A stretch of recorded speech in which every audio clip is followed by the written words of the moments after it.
काय झालं अप्पू? काय एवढी परेशान आहे? मशीनला धागाच येईना असं का? काय झालं बघू? मशीनला धागा असं येऊ लागला आणि आता असं का बरं असं येत असेल? ह्याच्यामध्ये कचरा साठला होता सगळा, फोडली परत लावली. कशामध्ये?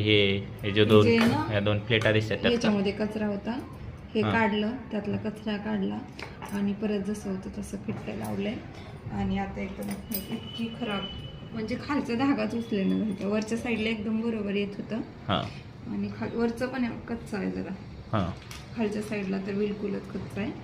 आणि आता मी नीट केलं, म्हणजे ते साफ केलं पूर्ण काढून आणि आता एकदम छान यायला लागलं. बघू एकदा ट्राय करते, अजून यायला लागलं का छान. बघ बघू, काढ बाजूला काढ. बघू शकता आता किती छान आहे. हे बघा आता किती छान आलं दुसरा पण.